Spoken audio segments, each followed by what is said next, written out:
tennis ball and a string in a horizontal circle. Assume this happens in a gravity-free environment. The reason I put that in there is because if you actually did this in a classroom, the string would be like this, and the circle would be like this. You know, it would be kind of the tension would be upward. But if you did this in space, it wouldn't. It would just be like that. So this is all in the same plane, and we don't need to include weight. That's the important thing. So we've got the mass of the tennis ball, the speed of the tennis ball, and we're looking for the tension in the string. And you could just say, okay, the tension equals centripetal force, so I just use mv squared over r. Yeah. And plug in the mass and the velocity, square it, divided by the distance between their centers. Ooh, I really should have said the string plus half of, plus the radius of the ball is 1.15. But I think you can assume I meant the orbital radius is 1.15. To do this the legitimate way, you would say it's in circular motion, so therefore the net force is mv squared over r. And then you would add up all the forces and set them equal to the net force, and the only force is the tension. And it doesn't say this is in a vacuum, but it is. It's in a vacuum, so there's no drag or anything.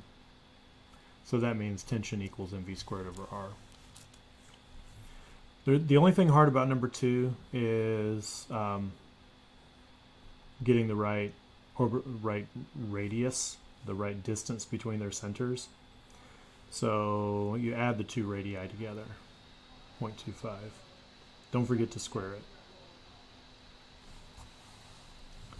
Number 3, I had the most questions about the word traverses. To traverse something just means to travel across it or through it or something like that.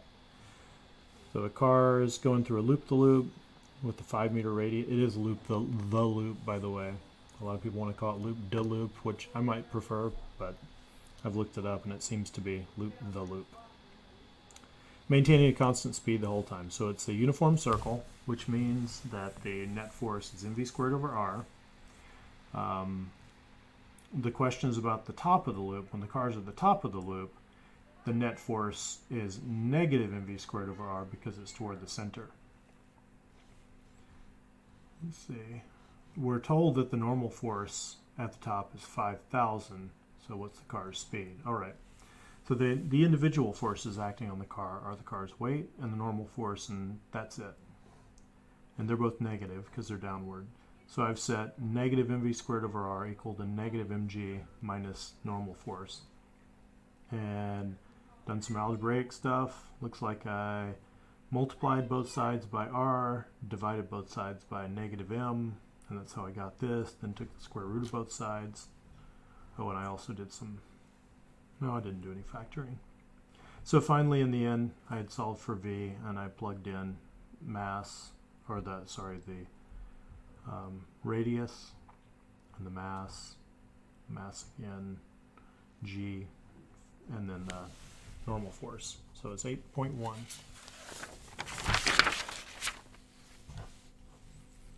Number 6 is like number 4 is like number 3, except it's at the bottom of a circle. And at the bottom of a circle, a couple of things are different. One is the normal force is now pushing up because this person, is being pushed by the floor, and the net force is also pushing up. At the top, the normal force would be down and the net force would be down. Gravity, mg, is always downward in one of these vertical circles. So this is the net force, mv squared over r, because it's a uniform circle. And these are the individual forces which make up the net force. So I set them equal. mv squared over r equals Fn minus mg. But the tricky part to this is reading carefully and noticing that her weight is 3 times its normal value. So the normal value for weight is mg. And, the scale suggests that her weight is 3 times the normal value. So whatever the scale reads is the normal force. So if the normal force reads 3 times the normal value, the normal force is 3 times mg. 3 times their mass times g. So for normal force, I'm substituting in 3 mg. So everything's the same here, except now I've got 3 mg there. And I realize I can factor out an m. I can just divide everything by m. So I get v squared over r equals 2g. Plug everything in, and the radius has to be 6.17. Number 5, this is just Kepler's third law problem in the beginning, part A. You are given the radius of an asteroid's orbit, and wait a second, what are we given? No, we're looking for an asteroid's orbit in astronomical units. We're given its orbital period, 4.2 Earth years, and that's all. So you're actually given more than that because we know some other things, or at least we can look up some other things. We can use Kepler's third law, which applies anytime you have two bodies orbiting the same star or planet. And in this case, we've got the asteroid that's orbiting the sun, and also the Earth orbits the sun. And we know some things about the Earth. So I called A, I said A was the Earth, and B was the asteroid.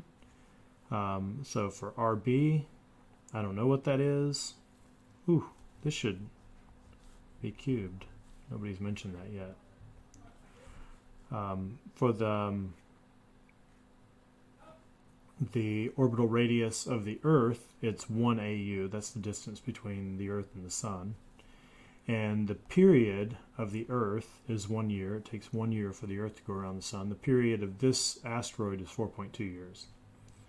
So just to solve this, you can cross multiply. You can say RB cubed times this equals 1 cubed times 4.2 squared.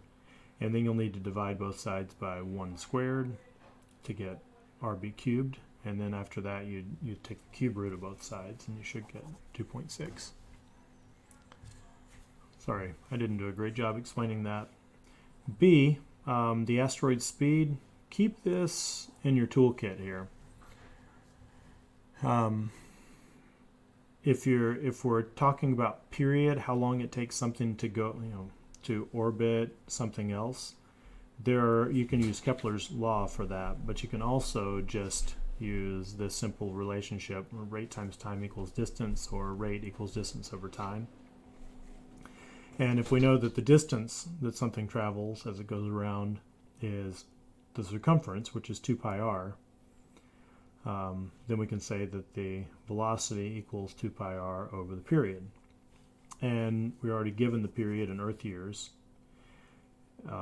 So the velocity equals 2 pi times the orbital radius that we just found over the number of Earth years it takes it to go around. And this is 3.89 astronomical units per year. That's how fast it's moving in AU per year. Number 6, planets in a circular orbit with this orbital radius in the center of the Earth. What's the speed?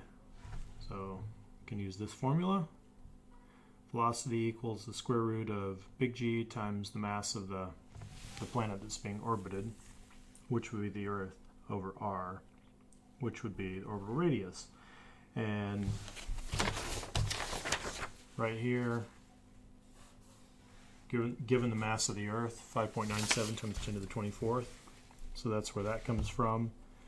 There's G. This is over r, not r squared. And if you're careful, you'll get 3,072 meters per second. Number 7 is ends up being a problem that can be solved with this. You're asked, basically, how far away must something be from the Earth so that its acceleration is negative 5 meters per second squared. If you have a cannonball and you shoot it out away from the Earth, eventually it's going to be so far out here that it's got a much bigger R. So if we were going to use Newton's law of gravitation, we'd be dividing by a much bigger number and we get a smaller gravitational force.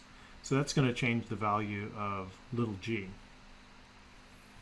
And little g is what we're looking for here. So when it gets out here, it is only going to accelerate backward with a g of 5, not a g of 9.8 like it would have near the surface. So here's the formula to calculate g. We put in the gravitational constant, the mass of the Earth, and then the orbital radius squared.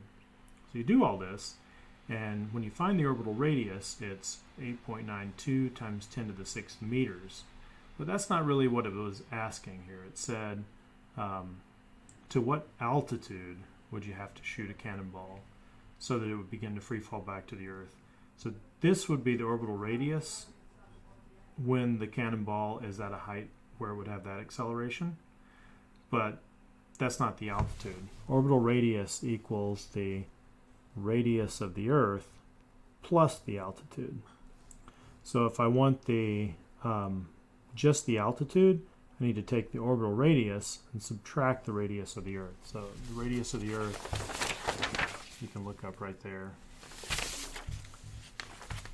Subtract that from this and you get 2.55 times 10 to the 6th meters.